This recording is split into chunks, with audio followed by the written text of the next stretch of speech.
Hola amigos del canal de Historia. Madrid, 19 de octubre de 2023. Las 23:17, es decir, las 11:17 PM en Madrid. Hola Europa, hola América, hola mundo. Bueno, vamos a empezar una nueva serie de videos.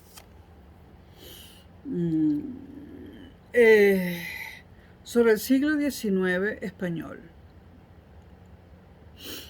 Historia de España siglo XIX. Es un siglo XIX en el que voy a seguir la partición o el intervalo de años en el cual fijan su comienzo y su final algunos historiadores. Otros hacen una división distinta. Esta es la mayoritaria. El siglo XIX español comienza, estas divisiones se hacen para que haya una unidad temática, ¿no? El siglo XIX español se puede decir que comienza en 1808 y termina en 1923 con el golpe de estado de Miguel Primo de Rivera. Bueno, vamos a ver, claro, de hablar del siglo XIX español tenemos que irnos un poquito hacia el XVIII, ¿no? Para ver qué estaba pasando allí, ¿no? En el XVIII comienza la crisis del antiguo régimen, pero no en España, en Francia, ¿no? Inglaterra es caso aparte y el antiguo régimen entró en crisis un siglo antes que en Francia, un siglo y pico, en el siglo XVII, y eso lo he abordado en algunos videos que están en este canal.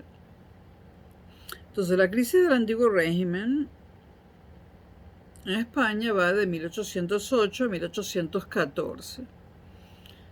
Aunque más tarde, y en el mismo siglo XIX, hay un regreso a la monarquía absoluta, más fuerte que nunca, debido a Felipe, perdón, debido a Fernando VII.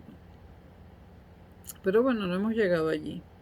Vamos a definir antiguo régimen, ¿no? Antiguo régimen es l'Ancien Régime es un concepto, es una expresión que surge en Francia, el Ancien Régime, el antiguo régimen. Y se refiere, este concepto lo crean o lo patentan, por decirlo así, los diputados de la Asamblea Nacional Constituyente, que se estableció en París, en Francia, a raíz del comienzo de la Revolución Francesa en el siglo XVIII, a finales del siglo XVIII, 1789, la Revolución Burguesa. Los diputados de esa Asamblea Constituyente utilizaron esa expresión, antiguo régimen, de forma peyorativa. Aunque referirse al pasado, para mí no tiene por qué ser peyorativo, pero lo usaron en forma peyorativa.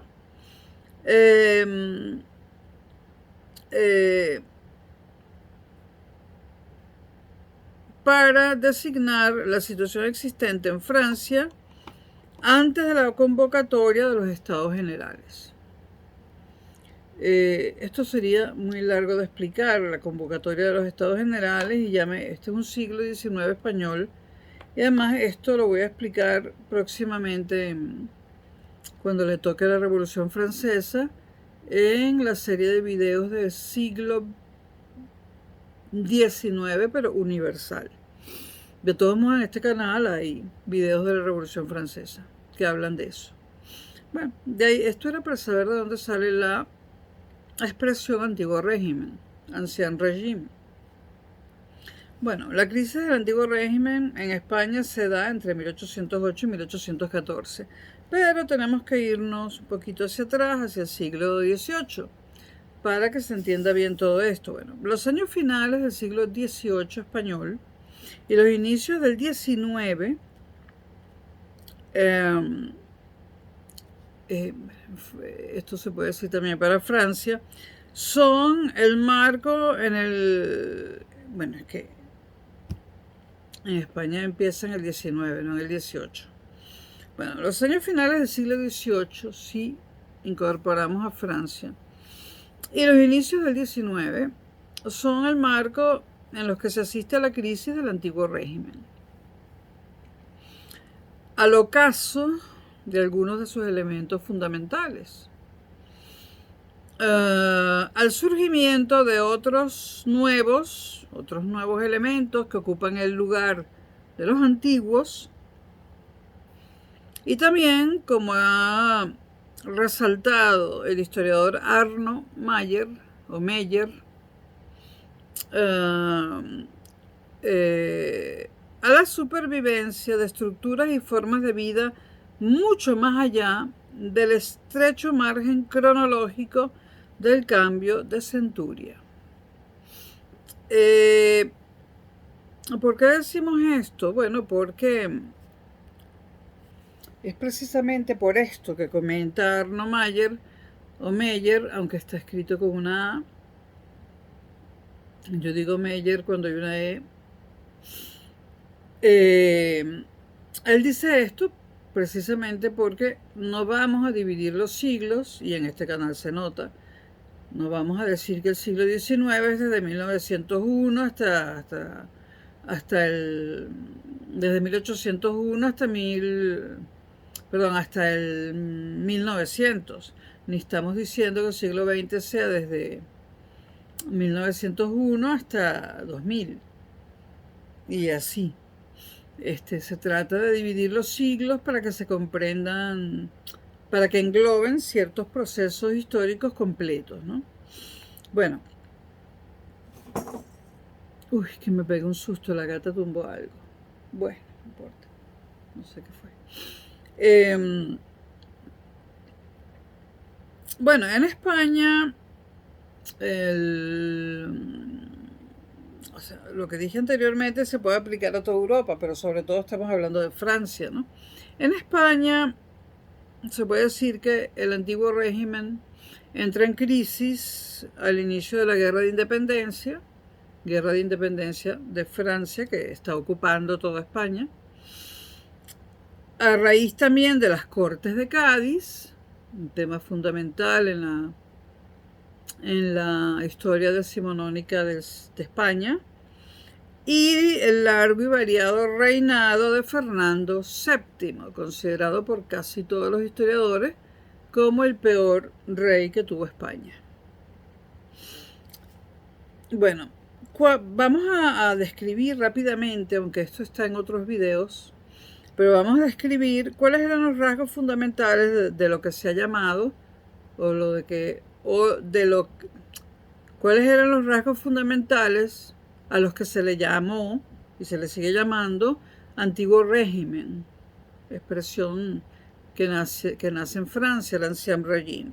Bueno, tenían una demografía de tipo antiguo, entre comillas, donde había una natalidad y una mortalidad elevadas.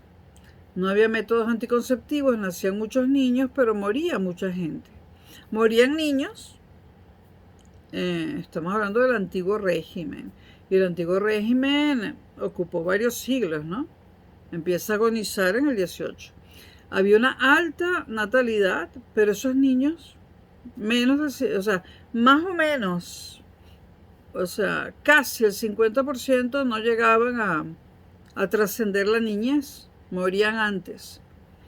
¿Por qué? Bueno, porque había escasos servicios médicos, mala nutrición, enfermedades, y no había los medios para remediar esto, y también poca comida y mala, no nutritiva, ¿no? Y había una alta, entonces la alta natalidad no ayuda a crecer la población porque mueren la mitad de los que nacen.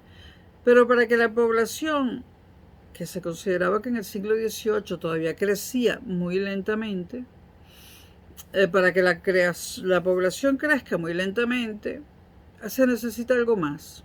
No es suficiente con que mueran la mitad de los niños que nacen, porque en esa época la gente tenía 12, 13, 14 hijos y la mitad serían 7. Y si son de 2 personas de un matrimonio, pues al llegar a la edad adulta 7, pues se supone que aumentaría la demografía, ¿no? Tenía que estar sucediendo algo más para que el crecimiento demográfico fuera tan lento y no solamente la muerte de los pequeños niños, ¿no? Entonces, este algo más era la muerte de los adultos también. La muerte de los adultos se debía a las guerras, a la desnutrición y al hambre, pero el hambre, ni pan duro, ¿no? A la falta de servicios médicos, a las pestes, etc. Entonces, alta natalidad, alta mortalidad, pero un crecimiento mínimo de la población. Hubo épocas en el antiguo régimen en que incluso la población decreció, pero estamos en el siglo XVIII donde crece un poquito. A esta demografía se le llama de tipo antiguo, alta natalidad, alta mortalidad. Y por lo tanto un crecimiento vegetativo pequeño. Y este crecimiento vegetativo, o sea, los que sobreviven y llegan adultos, aún siguen expuestos a las malas cosechas. Era un mundo, el mundo moderno, en términos históricos, que la modernidad va más o menos de finales del siglo XV hasta finales del XVIII, comienzos del XIX. Bueno, era un mundo donde se vio una mala cosecha, lo que venía era hambre pareja, porque se dependía de la agricultura. Guerras no faltaron nunca en Europa y epidemias. Hubo muchísimas epidemias. Hubo una epidemia en Cádiz, estamos hablando de la Edad Moderna, no del siglo XIX. Hubo una epidemia en Londres, no me acuerdo el siglo, pero fue en la modernidad, o sea, en el antiguo régimen, espantosa, que además se sumó al incendio de Londres. Es decir, epidemia e incendio de Londres al mismo tiempo. Estoy hablando de la modernidad. Pero ahora estamos a finales del XVIII, eso está a punto de cambiar o ya está cambiando, ¿no? De hecho, en Inglaterra cambió antes, un siglo antes. Bueno, ¿qué teníamos además en el antiguo régimen, además del crecimiento vegetativo muy pequeño, ¿no? Pues teníamos una sociedad estamental, cuyas raíces se hundían en la Edad Media. ¿Qué es una sociedad estamental? Pues era una sociedad donde estaba arriba de todo la nobleza, encabezada por supuesto por el rey o la reina. Debajo de la nobleza el clero, o sea, la iglesia. Y debajo de ellos todo lo demás, lo que se llamaba el pueblo llano. Y que un abate francés, Sieyès, durante la Revolución Francesa, bautizó como el tercer estado. Nobleza, clero, fundamentalmente la Iglesia Católica, estado llano o tercer estado. Eran 3 estamentos, no se podía hablar todavía de clases sociales, eso no existía. Eran 3 estamentos y los 2 primeros eran privilegiados. Privilegiados en todos los sentidos. El monarca y la nobleza se regían por diferentes leyes a los demás, que los demás. El clero, la iglesia, también se regía por sus propias leyes. Por supuesto que las leyes de la nobleza juzgaban a la nobleza con mucha laxitud, ¿no? Con mucha generosidad. Y las leyes del clero, pues también juzgaban a los pertenecientes a la iglesia con mucha generosidad. Y después estaban las leyes del pueblo llano, a los que juzgaban con todo el rigor, ¿no? Cada estamento sus propias leyes, privilegiadas para nobleza y clero. Además, solo pagaba impuestos el pueblo llano, que de casualidad podía comer, pero era el que pagaba impuestos. La nobleza y el clero no pagaban impuestos, se los pagaba el pueblo llano a ellos. Vamos a ver si se me olvida alguien. Bueno, cada grupo tenía una atribución de funciones, por supuesto sí. La monarquía, acompañada de la nobleza, gobernaba y también integraba los ejércitos. El clero, pues la función del clero, ustedes saben cuál es la función de la iglesia, ¿no? No tengo que decirle, ¿no? No voy a decir lo que dicen los libros, ¿no? Bueno, la función de la iglesia era la que era, ¿no? Meter miedo a la gente para tenerla sometida, ¿no? Pero bueno, si seguimos los libros y eso, bueno, la función del clero era civilizar a toda esa gente salvaje que formaba el pueblo llano, ¿no? También había militares dentro del clero. Cada estamento tenía una función diferente. El pueblo llano, ¿cuál era su función? Pues la agricultura, la artesanía, el comercio, la servidumbre, etcétera, ¿no? Los trabajos más terribles. Los otros solamente se dedicaban a gobernar y a la guerra, a organizar la guerra. Había una peculiar valoración del honor inherente a cada uno de estos desempeños, a cada una de las funciones que tenían estos tres estamentos y que aseguraban a algunos el disfrute de privilegios. Ya nombré algunos de ellos, ¿no? La nobleza y el clero eran los estamentos privilegiados, ya lo dije, estoy mirando mis apuntes, lo que dejaba a todos los que no pudiesen por nacimiento o función, es decir, el oficio al que se dedicaban, integrarse a ellos, es decir, a la nobleza o al clero. Dentro a toda esta gente que no podía integrarse ni a la nobleza ni al clero, estaban dentro del superamplio tercer estado, o estado llano, que incluía desde comerciantes muy ricos, porque los había, hasta agricultores, mendigos y vagabundos.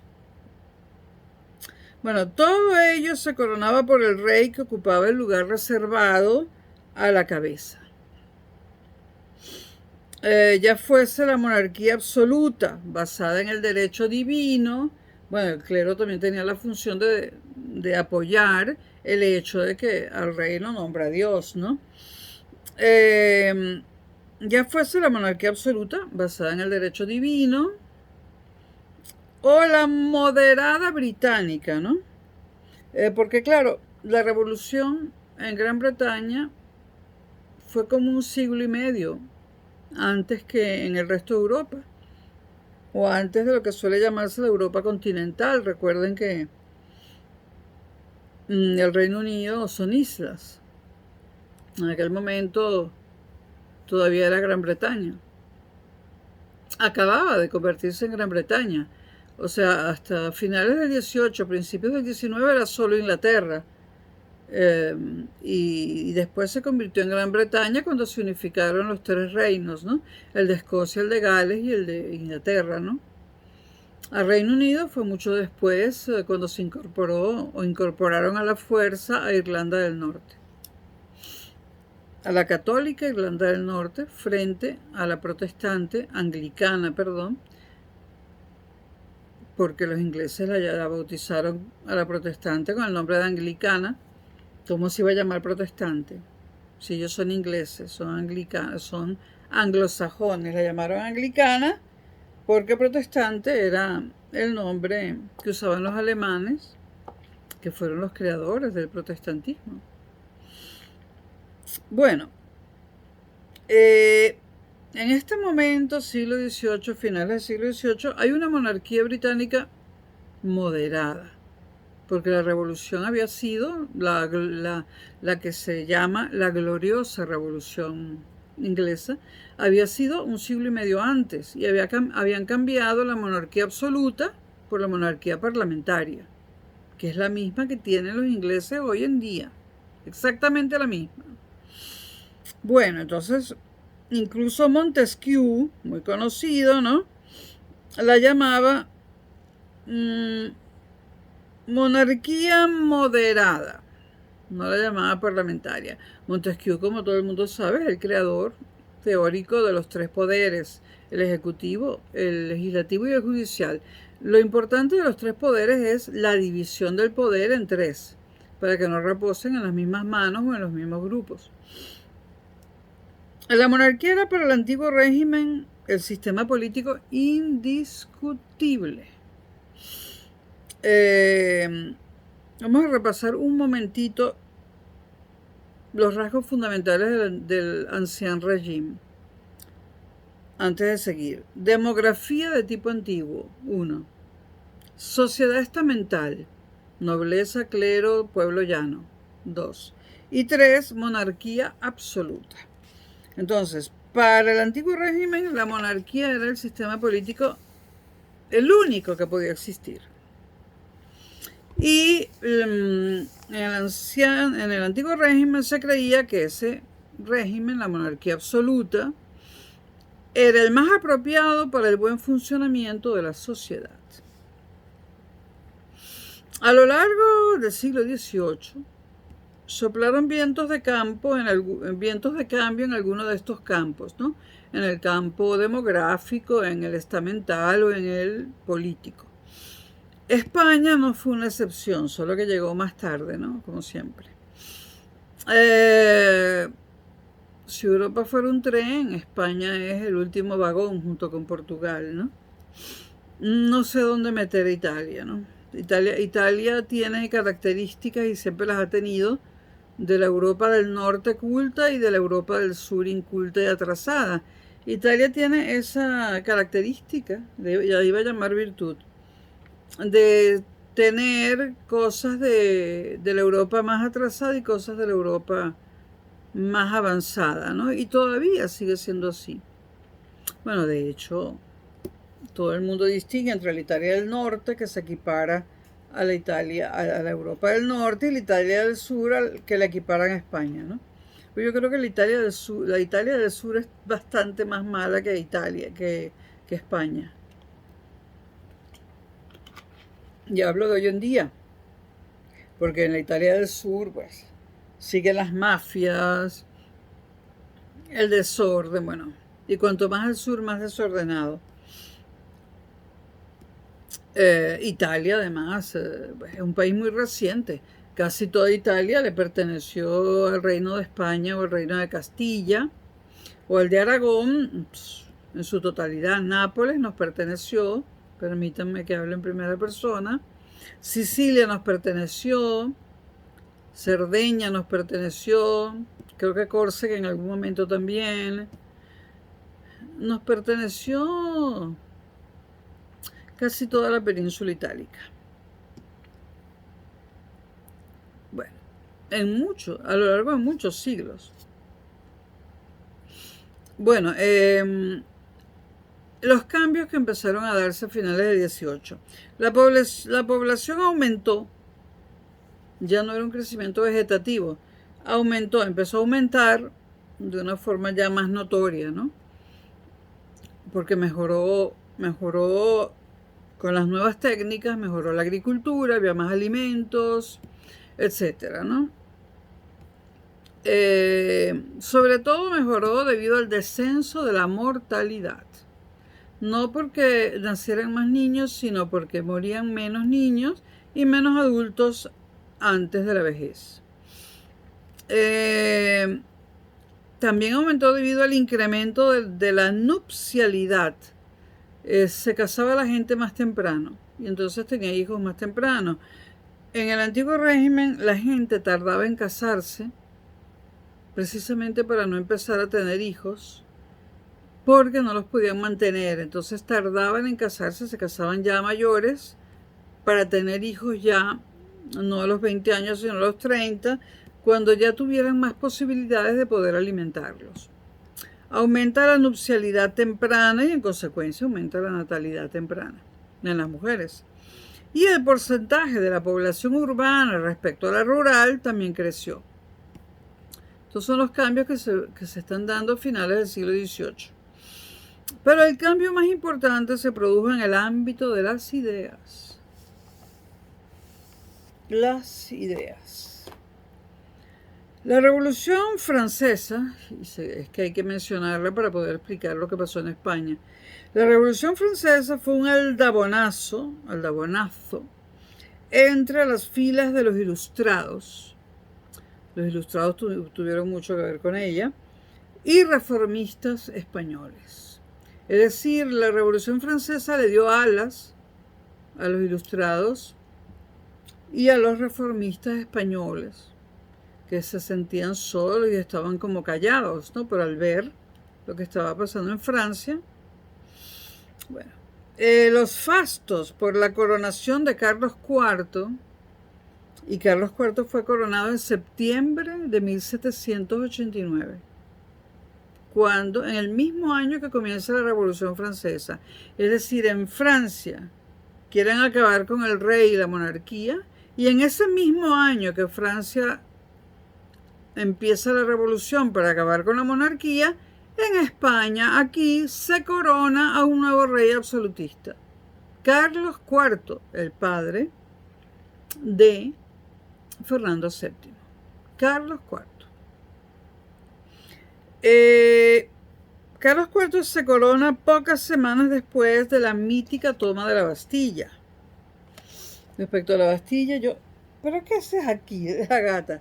Es que la tengo abandonada porque yo estoy leyendo, estoy haciendo cosas, estoy cocinando, y ella quiere que yo juegue. En realidad quiere estar pegada a mí, no me deja ni un instante. Le acabo de poner un manjar carísimo en sus comederos, una carne espectacular, y está aquí, a mis pies.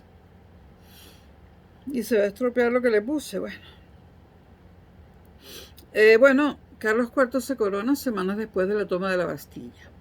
La Bastilla, y eso está en este canal, era una cárcel para la nobleza, pero el pueblo no lo sabía, pensaba que había presos comunes. Y bueno, cuando la gente va a París, por primera vez, todos preguntan dónde está la Bastilla. Y si uno anda caminando por allí, ya uno conoce París bastante bien, y se tropieza con un gringo, aquí los llaman guiris, con un guiri, que te dice, where is la Bastilla? Tú le dices, there. Y le señalas la calzada, una intersección de calles, donde no hay nada, ni siquiera hay una isla, como la llamamos en Venezuela, que separa las calles. Es un punto en el asfalto, un punto en el asfalto, no está la Bastilla. Entonces tú le dices ahí, bueno, ahí estuvo. Pero la Bastilla fue desmantelada, eso sí, por etapas. Ya no existe la Bastilla. Bueno, hay un buen... Ya yo no tengo televisión por cable, porque estoy en crisis económica, pero en el History Channel hay un buen reportaje sobre la toma de la Bastilla y lo que queda hoy en día de la Bastilla. Bueno, hoy en día no queda nada. Pero fue por etapas que fue destruida. Hubo gente que se llevó pedazos para su casa como recuerdo del hecho histórico, ¿no? Incluyendo turistas de décadas pasadas y siglos pasados que se llevaban trozos para su casa como recuerdo, ¿no? En los siglos XX y XIX. Esto era muy común. Por ejemplo, en Roma, los turistas hasta casi el siglo XXI, hasta casi, se podían llevar lo que les diera la gana de las ruinas romanas. Se llevaban pedazos del Coliseo, trocitos de las termas de Caracalla, arrancaban lo que podía de la Acrópolis, ¿no? Y se lo llevaban. Tardó mucho la UNESCO en declarar a Roma Patrimonio Universal. ¿Por qué tardó tanto? Bueno, porque la Iglesia Católica odia a Roma. De hecho, el cristianismo fue uno de los de las causas más importantes de la destrucción del Imperio Romano. O sea, el cristianismo nació para destruir el Imperio Romano. ¿Qué quería hacer Jesús, el Hijo de Dios? El Hijo de Dios era un terrorista. Tenía una banda de terroristas que ha pasado a la historia que nos enseñan los curas, ¿no? Ha pasado la historia como los 12 apóstoles, los discípulos. Resulta que en la iglesia católica, sobre todo la católica, ¿no? Los protestantes, anglicanos y demás son menos descarados y menos desfachatados. Pero la iglesia católica osa llamar discípulos a los terroristas. El Hijo de Dios al terrorista mayor, al jefe de la banda. Pero bueno, lamentablemente tendrán que pasar siglos o milenios hasta acabar con las 3 religiones monoteístas más importantes, de la cual, y aunque no lo crean, la judía es la que menos daño hace. Las que más daño hacen son el cristianismo y la otra que no voy a mencionar porque tengo aprecio por mi vida todavía, ¿no? Bueno, entonces el cristianismo, además, ¿cómo se construyó? Es que no puedo evitar meter aquí otra información. ¿Cómo se construyó el Vaticano? Hablo de la construcción física. Bueno, en lugar de ir a Egipto a buscar el mármol, como hicieron los romanos para construir el Panteón, el Coliseo y un montón de cosas más, nada, el cristianismo desvistió el Coliseo de mármol, le quitó el cobre, los hilos de cobre que unían las piedras, porque la gente dice, qué maravilla, las piedras se sostienen unas con otras sin nada que las una. No, ahí había cobre, hilos de cobre bien gruesos, ¿no?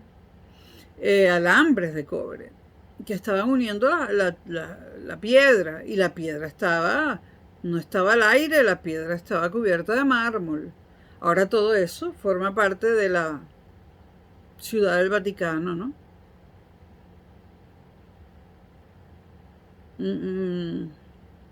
Eso se llama expoliación. Eso se llama un atentado contra la historia y contra una de las civilizaciones, o quizá la civilización más inteligente, más interesante que ha tenido la historia de la humanidad. El cristianismo ha sido una catástrofe. Una catástrofe. Y como sé que me escuchan en Latinoamérica, bueno, el cristianismo es el culpable del estado de Latinoamérica, sobre todo la Compañía de Jesús, los jesuitas, que fueron expulsados de todos los países europeos de uno por uno. Aquí no hay jesuitas en Europa. O sea, muy pronto se dieron cuenta que había que expulsarlos, primero en España, después en Inglaterra, después en Francia. Eran unos subversivos y unos terroristas. Pero América Latina está llena de esos subversivos y terroristas, y en Venezuela parece que las únicas universidades que quedan en pie son las privadas, entre ellas la católica. ¿Y quién? ¿De quién es la Universidad Católica Andrés Bello? De los jesuitas y el Colegio San Ignacio y todas esas mierdas. Y esa es la oposición que piensa ganar las elecciones en Venezuela el año que viene, por encima de mi cadáver. Quiero en el poder un presidente y un gobierno laico, no religioso.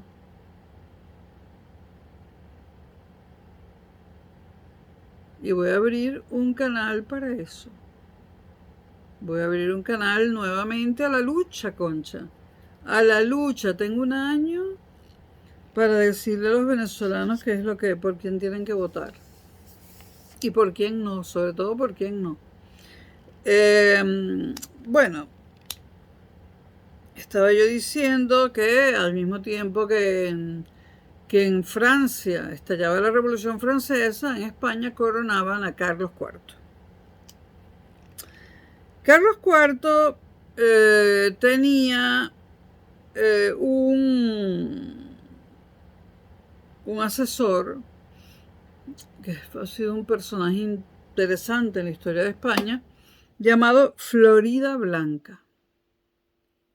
Florida Blanca estaba preocupado por la posible repercusión de estos acontecimientos de la Revolución Francesa en el Reino de España y se ocupó de establecer una férrea censura, para lo cual no dudó en solicitar la ayuda de la Inquisición. Obviamente no existe internet ni la tele, ¿no? Porque si no, enseguida se prende en España el lío, ¿no? Entonces, la mayoría de los españoles analfabetos no sabían ni qué coño era una revolución ni que había una de esas en Francia. Ahora, Florida Blanca, pues tuvo, digamos, que hacer frente a la complicada situación internacional. Era un hombre de la confianza del rey anterior, de Carlos III, o el hombre de confianza de Carlos III. Pero por otra parte estaban los arandistas, que seguían su labor de zapa contra el que fue el brazo derecho de Carlos III. O sea, los arandistas no querían a Florida Blanca. Había cambiado el rey, pero Carlos IV había dejado a Florida Blanca como asesor, o como valido, como se lo solían llamar los que realmente gobernaban, ¿no? El valido. Realmente, bueno, Carlos III prácticamente gobernaba Florida Blanca y por supuesto, le decía a Carlos III todo lo que iba a hacer y pedía permiso, ¿no? Vamos a leer aquí quién era Florida Blanca para que tengan una idea. José Moñino, conde de Florida Blanca. Vivió entre 1728 y 1808. Fue fiscal de lo criminal en el Consejo de Castilla, donde colaboró entre otros con el también fiscal Campomanes, otro personaje importante en la historia de España, Campomanes. Su actitud regalista le valió a la embajada en Roma. El regalismo es, bueno, cuando uno es demasiado complaciente con el poder, en realidad en términos venezolanos, cuando uno es un arrastrado. Entonces, ser un arrastrado le valió a Florida Blanca la embajada en Roma, nada menos, ¿no? Y el título de conde. En 1777 le nombraron primer secretario de Estado de Carlos III. Bueno, no llevaba el nombre de valido, sino de secretario de Estado, pero la función es más o menos la misma. O es la misma. Puesto que ocupó durante 15 años. En 1791 cayó en desgracia, como se suele decir, y permaneció alejado de la vida pública hasta una breve aparición en 1808, para ponerse al frente de la Junta Suprema Central de Madrid, que todavía no hemos hablado de ella.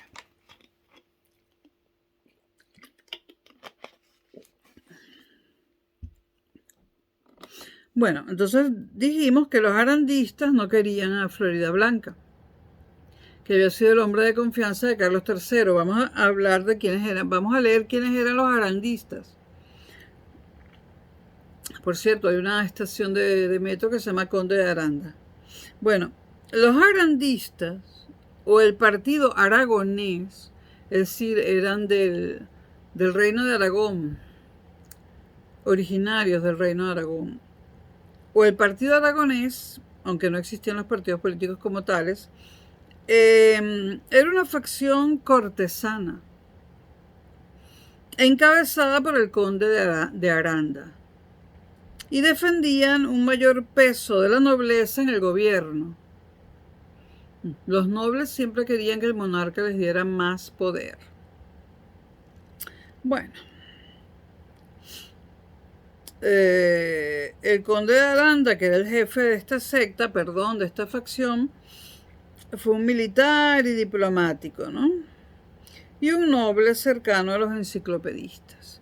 Bueno, ya dijimos que los arandistas no querían a Florida Blanca. y estaban tratando de que la posición de Floridablanca en el gobierno del recién entronado Carlos IV fuera cada vez más débil. Hombres que habían trabajado codo con Floridablanca en los años de Carlos III, como Jovellanos, otro nombre importante en la historia de España, Caburrús o Campomanes, pronto notaron, aunque de forma distinta y en distinto grado, cómo se los alejaba de los puestos de responsabilidad.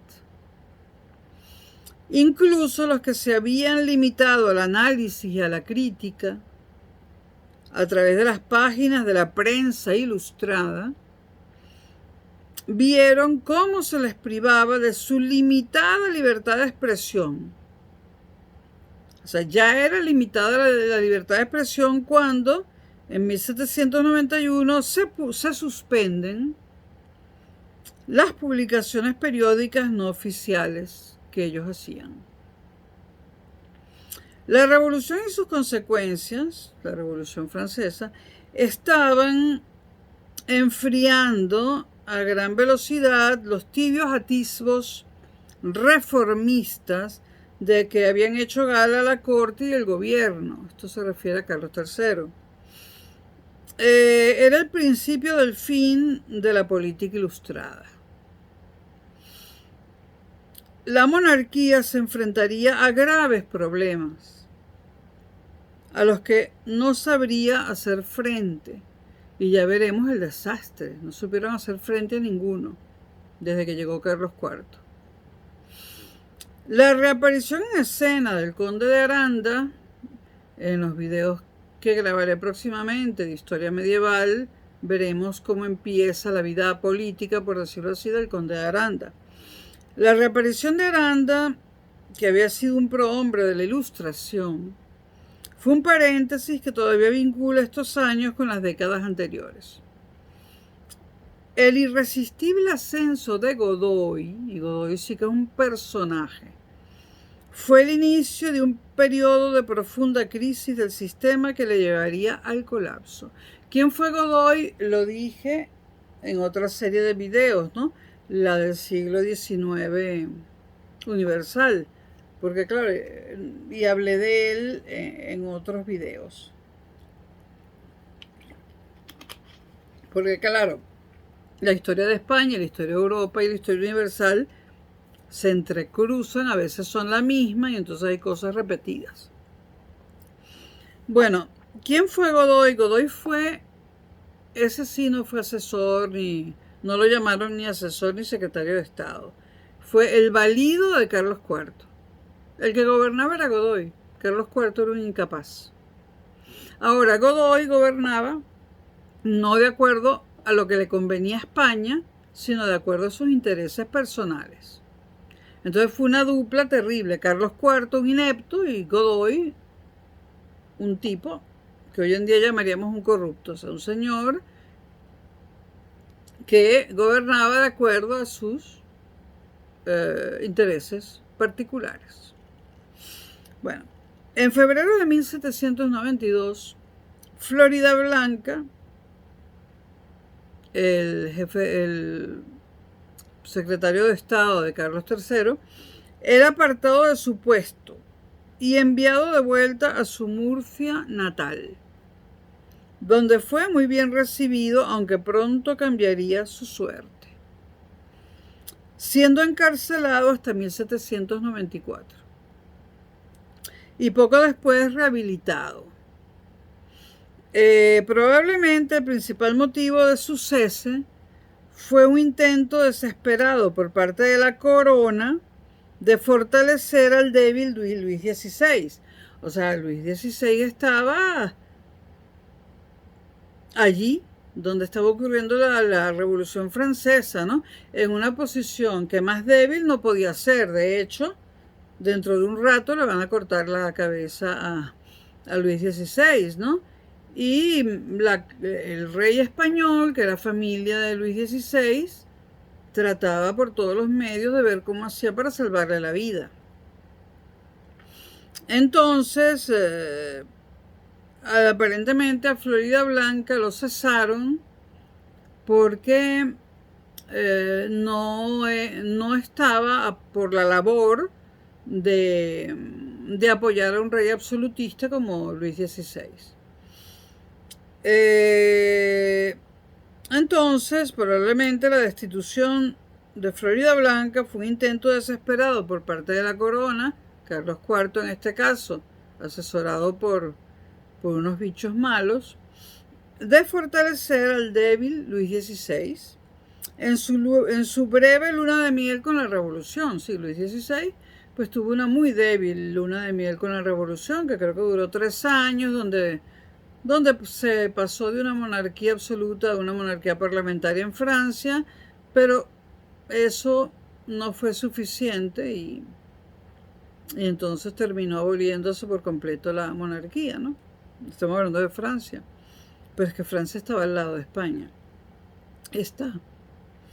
El nuevo secretario era el conde de Aranda. Sustituyeron a Florida Blanca por Aranda. Ahora, 1792 no fue un buen año para relajar la actitud ante la revolución. Y pronto hubo que rectificar. En agosto se proclamó la República Francesa, la primera República Francesa. Y la propaganda contra los Borbones, recuerden que Luis XVI era un Borbón y Carlos IV también, recuerden que desde Felipe II,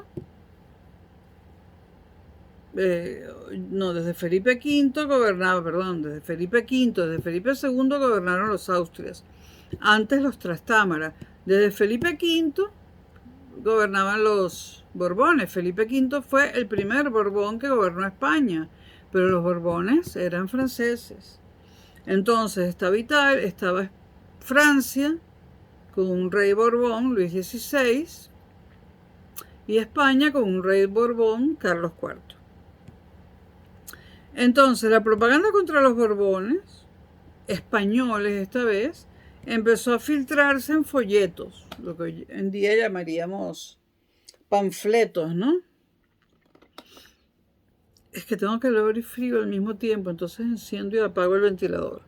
Bueno, Carlos IV, en una decisión que pilló a todos por sorpresa, decidió introducir en la difícil escena política a un nuevo personaje. Y este personaje fue Godoy. En noviembre de 1792, Carlos IV sustituye al conde de Aranda por Godoy y nombra a Godoy secretario de Estado. La mayoría de los autores llaman a Godoy el valido de Carlos IV. El valido de Carlos IV, la mayoría de los autores. Pero la historiadora española Ana Clara Guerrero Latorre prefiere llamarlo secretario de Estado. Yo, como no viví esa época y no tengo acceso a las fuentes primarias, pues lo llamo valido porque la mayoría lo llama así.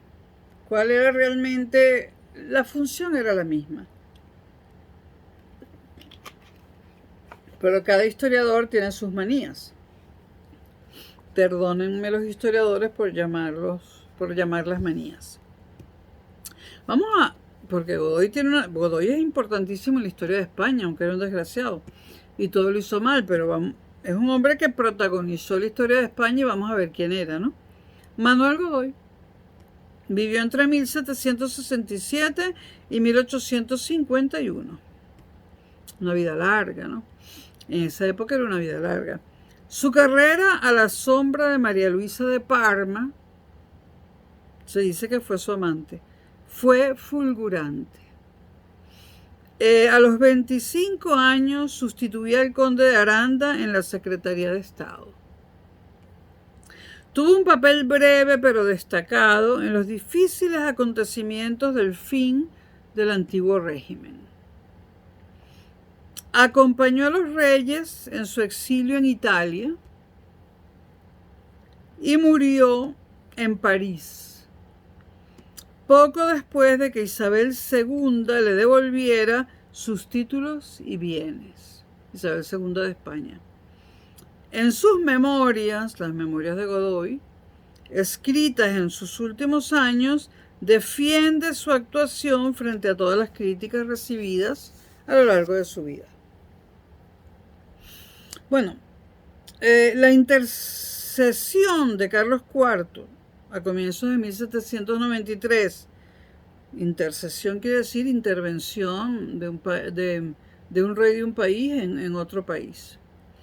Bueno, la intercesión de Carlos IV a comienzos de 1793 para intentar salvar la vida de su primo, es decir, Carlos IV manda un mensaje a los revolucionarios franceses para intentar que no que no maten, porque ya lo habían condenado a muerte, que no matasen a su primo Luis XVI.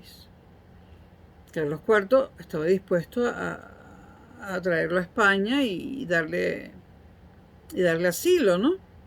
Entonces, la intercesión de Carlos IV a favor de Luis XVI, pidiéndole a los revolucionarios que no lo mataran, y hay que decir que Luis XVI fue condenado a muerte por la Convención. Así se llamó durante un tiempo, o en varias oportunidades, una cosa que luego fue sustituida por la Asamblea, ¿no? Pero bueno, la primera convención, porque hubo varias, francesa, condena a muerte a Luis XVI. Eso no hacía falta. Parece que al ser humano le gusta la sangre, sobre todo si vienen de abajo, ¿no? Haber intercedido a favor de él solo empeoró la relación entre Francia y España. Y llevó a la declaración de guerra por parte de Francia en marzo del mismo año. Ahora, ¿por qué? Bueno, porque cuando le van a cortar la cabeza en la guillotina a Luis XVI, todas las monarquías europeas se escandalizan, se aterrorizan y se unen y unen sus ejércitos para contener a Francia y si es necesario invadirla para hacer la guerra con Francia, ¿no? Entonces Francia, al ver que le declaran la guerra, se la va declarando a todos los que se la declaran y se la declara a España también. España pudo haberse salvado de esa declaración de guerra, tal vez, yo creo que no se hubiera salvado, pero tal vez si Carlos IV no intercede por su primo. Pero es muy difícil que a tu primo le vayan a cortar la cabeza y tú no trates de interceder por él, ¿no? Bueno, un conflicto bélico y las subsiguientes dificultades económicas y financieras era lo que faltaba para convertir este escenario que le tocó a Carlos IV en un escenario todavía más difícil. La evolución de la contienda, de la guerra contra Francia, o al revés, con importantes reveses para las tropas españolas, tras unos comienzos prometedores, unida a la difícil relación de España con Gran Bretaña, porque siempre hubo una tensión entre Francia y Gran Bretaña. En esa época y antes, en la Edad Moderna, Francia y Gran Bretaña se peleaban por la hegemonía en Europa, por ser el país más poderoso de Europa. Y España, a pesar de que muchas veces fue aliada de Gran Bretaña, desde que empezó a reinar Felipe V, pues se le consideraba aliada de Francia, porque gobernaba la misma familia, España y Francia. Entonces España estaba en una situación difícil, era amiga de los ingleses, pero la misma familia gobernaba España y Francia, y los ingleses eran enemigos de Francia y viceversa, ¿no?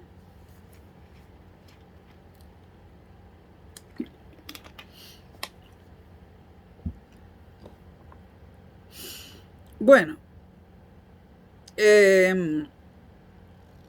además, Bueno, la relación de España con Gran Bretaña era porque Gran Bretaña era antifrancesa, era una aliada de España en lo antifrancés. Pero al mismo tiempo había rivalizado en las colonias españolas en América. O sea, al mismo tiempo, y como lo sabe todo el mundo, Gran Bretaña estaba en América tratando de quitarle pedazos al imperio que España tenía en América.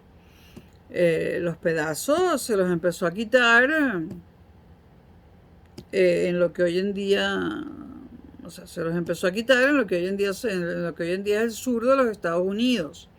O sea, la América española bajo el reinado de España pierde grandes pedazos de lo que hoy en día es América Latina, y una vez que se da la independencia de los distintos países latinoamericanos, como bien sabemos, Estados Unidos le compra Florida a España. España no tuvo más remedio que vendérsela. Luego se apodera de Cuba, de Puerto Rico. Y cuando la independencia de Latinoamérica es total, pues Estados Unidos va directamente a una guerra con el Estado ya independiente de México, que se llamaban los Estados Unidos de México, y le quita a México, yo creo que era más de la mitad del territorio, ¿no?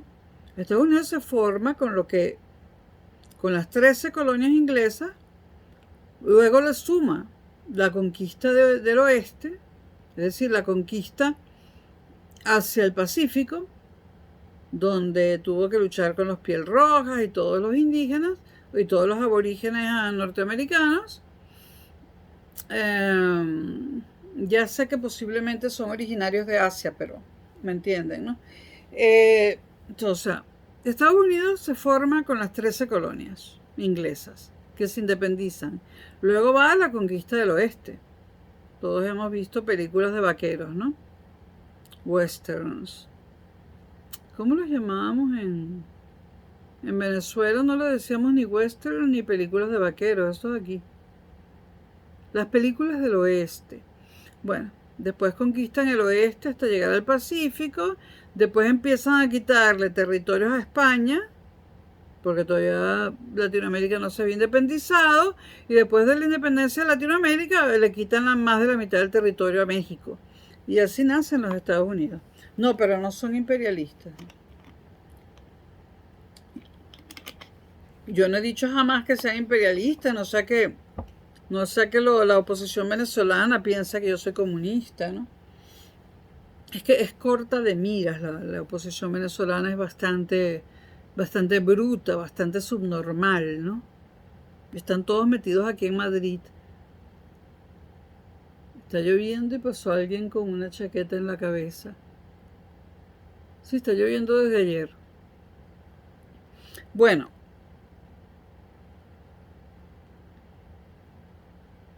Ok, Gran Bretaña por una parte era aliada de España, porque eran ambos países antifranceses, pero había dos pequeños problemas. La familia real española y francesa eran la misma, y además Gran Bretaña estaba robándole territorios a España en América. Bueno, esa rivalidad por las colonias españolas en América con Gran Bretaña llevó a la firma de la paz con Francia en el verano de 1795. Es decir, España se decidió a ser aliada de Francia y no de Inglaterra.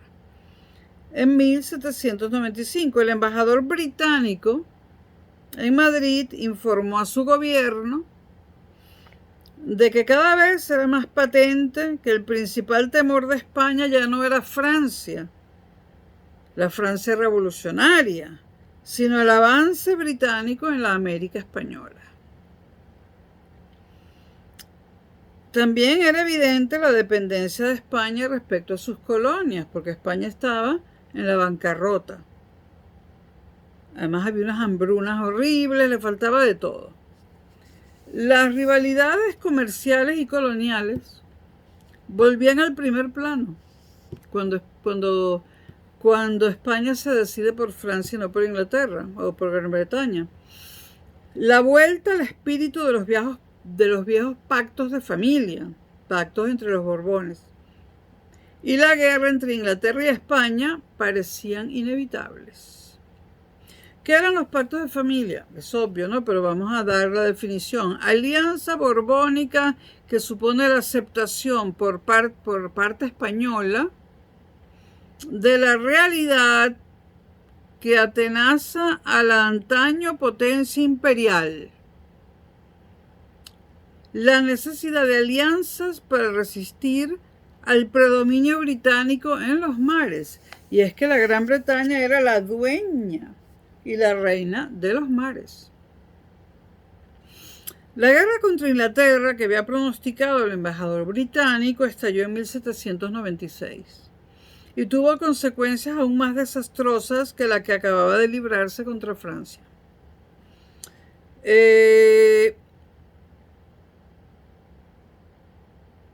La búsqueda... Bueno, esto es un detalle interesante, pero es que es algo de lo que vamos a hablar próximamente en otros videos y lo quiero comentar. La expresión la pérfida Albión. ¿A qué se refieren los autores y los historiadores cuando hablan de la pérfida Albión? Bueno, esta fue una expresión aparecida por primera vez en un poema francés en 1793, para referirse a Inglaterra, la pérfida Albión.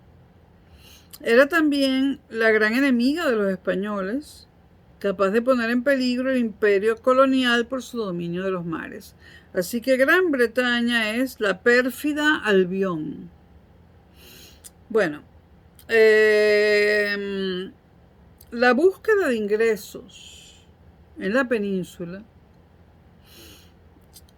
al reducirse cada vez más los que procedían de América, unida a la resistencia a aumentar los impuestos o a la creación de nuevos impuestos, ¿por qué se huía a crear nuevos impuestos?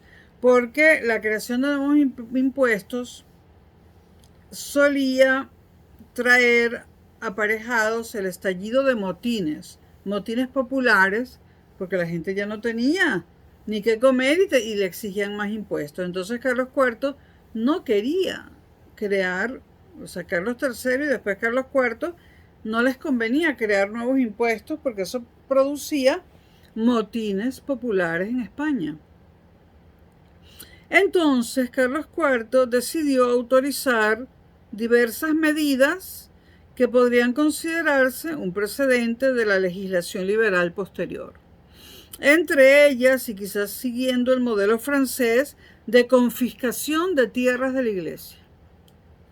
En septiembre de 1798 se ordenó una desamortización de propiedades eclesiásticas de poca importancia.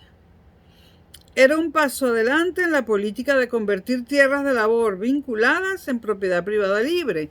Y aquí hay que hacer un inciso y hablar de la desamortización. Hasta este momento, finales del siglo XVIII,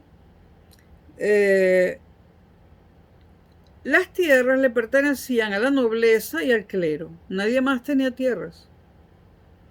Todas las tierras eran de la nobleza y del clero. Se preguntarán ustedes, ¿y qué tierras cultivaban los campesinos? Generalmente las tierras de la nobleza, del clero bajo, del bajo clero. Pero tenían que alquilarlas. O sea, los campesinos que estaban en una situación terrible, de hambruna y enfermos, tenían que pagarle un alquiler al bajo clero para cultivar esas tierras. Y además del producto de ese cultivo, de la mayoría de los productos de ese cultivo, con la mayoría se quedaba el dueño de las tierras, que era el clero. Entonces, no hubo más remedio. En 1798, todavía estaba Carlos III, no podía aumentarle los impuestos al pueblo llano. Ya, o sea, se hubiese armado un motín en toda España porque la gente no tenía ni para comer. ¿Cómo iba a tener para pagar más impuestos? Entonces Carlos III decide desamortizar. ¿Qué es desamortizar? Es quitarle las tierras al clero y a la nobleza y ponerlas en venta a cualquier privado que las quiera comprar. Ahora, Carlos III trató de actuar con cautela y primero desamortizó las tierras del bajo clero, del clero menos importante, y las puso a la venta. Y había comerciantes ricos que podían comprar tierras y las compraron. Allí comenzó la propiedad privada en España, porque no la había. Las tierras eran de la iglesia y de la nobleza. Y al venderlas y obtener el dinero de estos ricos comerciantes que pertenecían al Estado llano, las arcas de la monarquía se volvían a llenar de dinero, que lo necesitaban para la guerra y para muchas cosas más.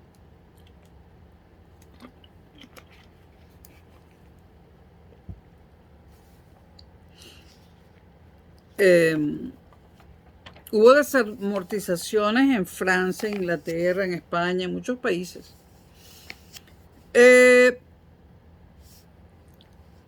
Vamos a hablar de dos grupos de gente antes de seguir. Vamos a hablar de los jansenistas primero.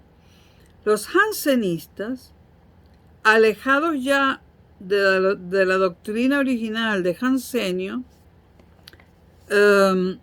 los jansenistas en la España ilustrada defendían una reforma en profundidad de la organización y la disciplina de la Iglesia y un nuevo modelo de religiosidad. Es decir, los jansenistas eran un grupo de personas pertenecientes al clero que querían hacer reformas dentro del clero. Y seguramente apoyaron las primeras desamortizaciones. ¿Quiénes eran ahora los ultramontanos? Bueno, en la España de la segunda mitad del siglo XVIII se conocía con el nombre de ultramontanos a los partidarios de la doctrina de la Compañía de Jesús, los jesuitas, que hacía hincapié en la obediencia al Papa, es decir, lo contrario de los jansenistas. Sus planteamientos conservadores los llevaron a chocar con los denominados jansenistas en todo lo referente a la organización de la Iglesia, trascendiendo este enfrentamiento lo meramente religioso. Es importante, estos dos grupos de personas son importantes porque, bueno, van a también jugar un papel político, no solo religioso, sino político en la España de finales del 18, principios del 19. Sigamos con Godoy. ¿Se acuerdan de Godoy, no? El jefe de Estado para algunos, el secretario de Estado para algunos historiadores, el válido para otros, de Carlos IV. Bueno, si en el interior de España Godoy no dudó en cambiar su orientación, aún tuvo menos problemas en reconsiderar su postura internacional. Godoy cambiaba de orientación según los vientos que soplaran y siempre en base a sus intereses personales. Bueno, la pérdida del apoyo y confianza de Francia le habían alejado del poder. Ahora, aprendida la lección, volvía nada menos que de la mano de Napoleón Bonaparte, dispuesto a secundar los planes franceses, sobre todo si estos eran acordes con sus ambiciones personales. La victoria contra el aliado británico, Portugal era aliado británico, en la breve guerra de las Naranjas y la firma de la Paz de Amiens en 1802, la Paz de Amiens, proporcionaron una corta tregua en la que se intentó, sin demasiada fortuna, la recuperación de la economía española.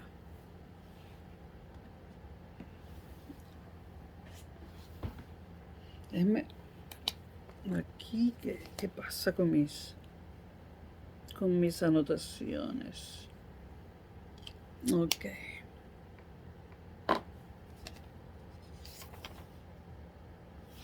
Ok. Entonces firma la paz de Amiens luego de derrotar a Portugal en la batalla de las Naranjas. Y ahora un poco de cotilleo, de chisme, que siempre es buenísimo. ¿Por qué se llamó así esa guerra? La Guerra de las Naranjas. Porque fue bautizada así, irónicamente, debido al ramo de naranjas que Godoy, el valido, el secretario de Estado de Carlos IV, le envió a la reina durante el sitio de Elbas, durante la guerra. Se dice que la esposa de Carlos IV era la amante de Godoy, cosa que es casi segura, y ella intercedía por él y por eso él tuvo tanto poder sobre Carlos IV, porque ella intercedía por él, por Godoy. Carlos IV se daba cuenta de que su esposa era amante de Godoy, no tengo idea, pero a veces pienso que sí, porque es imposible no darse cuenta, ¿no? Y a veces pienso que no. Bueno, mientras en este escenario, determinado siempre por la situación internacional, Godoy se debatía entre las agresiones británicas y el mermado poder colonial español, las presiones de Napoleón Bonaparte, deseoso de poder utilizar la flota española contra la armada británica, y la conveniencia de organizar un bloque neutral que le permitiese sustraerse a la lucha que por la hegemonía mundial mantenían Francia e Inglaterra. Fue una mala idea que España accediera a prestar su flota marítima para unirse con la de Francia y luchar contra la Armada Británica. Era muy conocido el poder de la Armada Británica, pero como Carlos IV era un incapaz, le hizo caso a Godoy. El imparable ascenso de Napoleón Bonaparte en Europa, su habilidad a la hora de despertar las ambiciones personales de Godoy y la innegable amenaza británica en las Indias, porque sí, Gran Bretaña estaba quitándole tierras a España en América, determinaron la nueva colaboración franco-española. Ahora, la guerra de Francia y España, la guerra marítima contra la Armada Británica, fue una derrota espectacular para España y para Francia. Y el escándalo de la derrota de la flota franco-española frente al cabo de Trafalgar en 1805 exacerbó al máximo el descontento contra Godoy y sus valedores, el descontento dentro de España, aglutinando un importante bloque opositor en torno al príncipe de Asturias. ¿Quién era el príncipe de Asturias? No era Felipe VI el actual, era el hijo de Carlos IV, el príncipe heredero, Fernando VII. Entonces, un bloque opositor se forma alrededor del príncipe de Asturias, de Fernando VII, hijo de Carlos IV el rey.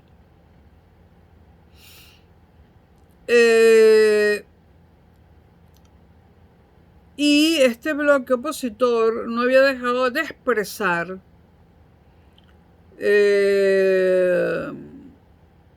este bloque opositor a Carlos IV no había dejado, y partidario de Fernando VII, no había dejado de expresar nunca su, ¿cómo lo llamamos?, su aversión contra o por Godoy. O sea, el bloque que apoyaba al príncipe de Asturias, Fernando VII, no quería a Godoy. Ahora, esa batalla fue una locura, pero fue en parte porque, bueno, Carlos IV era un inepto y Godoy, de alguna forma, hacerle caso a Napoleón Bonaparte le daba réditos personales a Godoy. Había una cosa, vamos a comentarla ahora, había un grupo de gente a la que llamaban el Partido Fernandino. No piensen en un partido político como los actuales. Ese Partido Fernandino era el grupo de personas importantes que estaban a favor de que Carlos IV abdicase en favor de su hijo Fernando VII. Bueno, bajo la influencia de su ambicioso preceptor, el canónigo Escoiquis,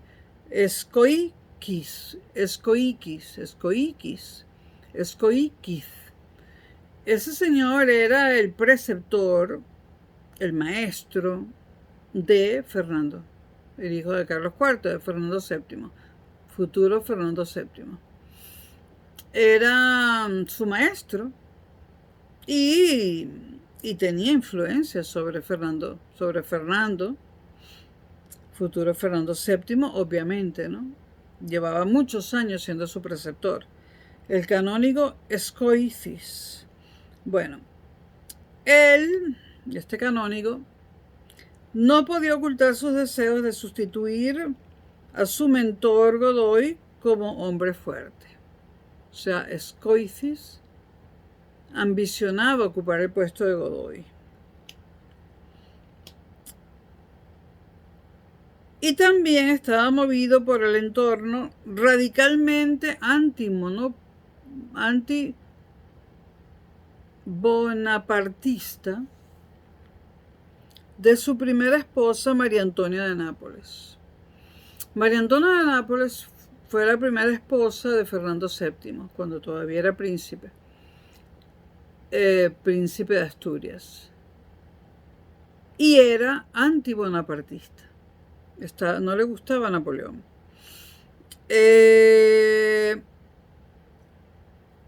Por otra parte, el joven príncipe Fernando apareció desde comienzos de siglo como el mejor banderín de enganche para todos aquellos que deseaban la caída de Godoy y un cambio de rumbo en España. El príncipe se convirtió en la cabeza del que se ha dado en llamar Partido Fernandino. Tomaba así cuerpo los temores expresados por Carlos III, el abuelo de Fernando VII, cuando había advertido a su hijo que un navío no anda si las velas son encontradas. O sea, si las velas chocan. Si choca el padre con el hijo y tienen ideas distintas, pues el país se va a la mierda.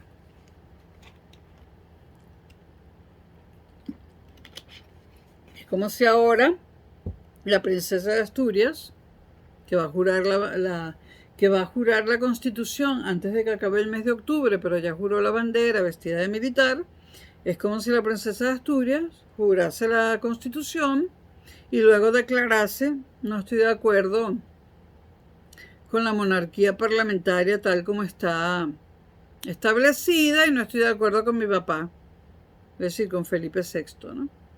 Pues sería un problema para España. Pero España tiene un jefe de gobierno y es una democracia dentro de una monarquía parlamentaria. En aquel momento, democracia era una palabra de la que no se hablaba, ni siquiera, ¿no? Y era grave que padre e hijo, es decir, el padre y el heredero, estuviesen enfrentados, ¿no? Entonces, repito, Carlos III le había advertido a Carlos IV, su hijo, que un navío no anda si las velas son encontradas. Es decir, un país no se mueve, no va a ninguna parte si el rey y el príncipe heredero están uno contra el otro.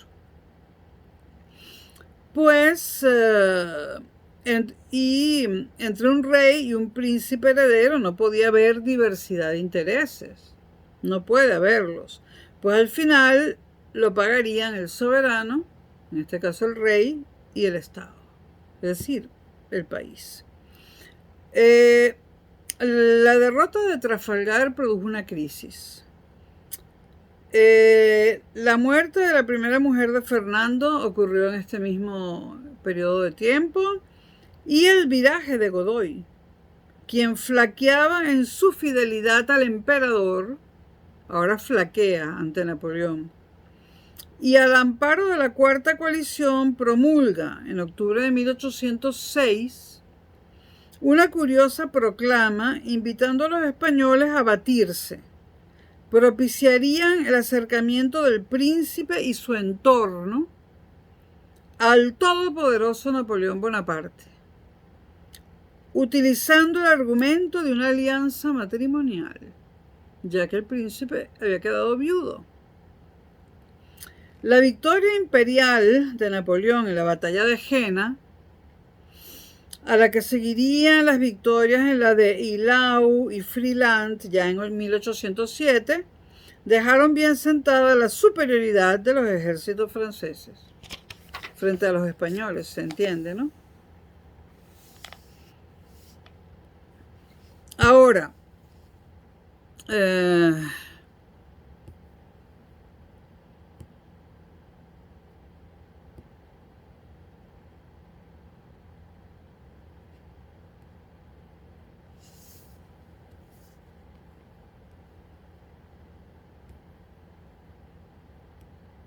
bueno, por esta misma época Napoleón Bonaparte comienza a llamar a Godoy Alteza Serenísima. Un tratamiento que es como un título, ¿no? Alteza Serenísima. Y lo empieza a llamar así o lo nombra así en enero de 1807. Y esto causa diversas reuniones en España. O sea, Napoleón tenía que sentir aprecio o tener intereses comunes con Godoy para llamarlo Su Alteza Serenísima. Para los que no son españoles, aquí al rey se le llama Su Majestad y a la reina, y ambos juntos Sus Majestades, y a la princesa de Asturias, en este caso una mujer, en este caso Leonor, se le llama Su Alteza Real. No lo podía llamar Su Alteza Real porque la Alteza Real era Fernando VII, pero lo llamaba a Godoy Su Alteza Serenísima.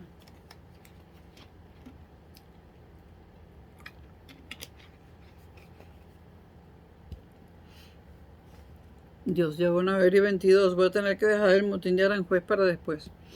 Bueno, el 29 de octubre se secuestraron los papeles del príncipe de Asturias. Sus papeles personales y políticos. A partir de ellos, se inició en el Escorial, donde se encontraba la corte en ese momento, un proceso en el que se formularon acusaciones de conspiración difíciles de probar y que terminó con el perdón del rey para su hijo. La gata. Voy a tener que jugar con ella un rato. Ven para que te vean, ven, mira, ven. No, ella no quiere que la haga. Ahora está ahí, mírenle la cola.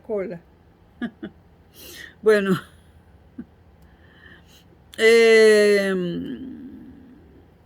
Lo que supuso el proceso del Escorial, un monasterio que queda, a unos cuantos kilómetros de Madrid, pero en coche, 1 hora y cuarto, hace tiempo que no voy. El proceso del Escorial fue un duro golpe para el prestigio de la corona española, un fortalecimiento de la figura pública de Fernando, el príncipe, al extenderse la hipótesis de un complot de Godoy contra el heredero. Mientras se alentaban las divisiones entre padre e hijo, que esto convenía no solo a Godoy, sino a mucha gente, y daba esperanza a las propuestas de alianza de Fernando, el emperador Napoleón Bonaparte había firmado con Godoy el Tratado de Fontainebleau en 27 de octubre de 1807. Este Tratado de Fontainebleau perjudicó terriblemente a España. Era un tratado que le permitía a las tropas francesas atravesar España En el tratado decía que era solo atravesarla para llegar a Portugal y conquistar Portugal. Atravesarla. Y fue Godoy quien dio ese permiso a las tropas francesas de atravesar España, ojo, solo atravesarla para poder llegar a Portugal y conquistar Portugal, pero no España, ¿no? Esto de dejar que las tropas francesas entraran a España para firmarlo, bueno, pero esto denota también, porque Godoy lo firma en nombre de Carlos IV, esto denota lo incapaz que era Carlos IV, un verdadero incapaz, que permite a Godoy firmar semejante tratado. Tratado de Fontainebleau, 27 de octubre de 1807. Le abrió la puerta a la penetración de las tropas francesas en España. La suerte del país parecía estar cada vez más en manos de este hombre que parecía querer ser, y lo estaba siendo, el dueño de Europa, Napoleón Bonaparte. En el próximo video de esta serie, que no sé si será el próximo video de esta serie o de otra, hablaremos del motín de Aranjuez. Siglo XIX español, primer video. Gracias por escucharme. Please, suscríbanse a mi canal. Los quiero mucho. Les digo la hora. ¿Quieren saber la hora? Yo creo que ya es viernes. Ya es viernes. 42 minutos pasada la medianoche del viernes 20 de octubre de 2023 en la ciudad de Madrid. Y llueve. Hasta luego.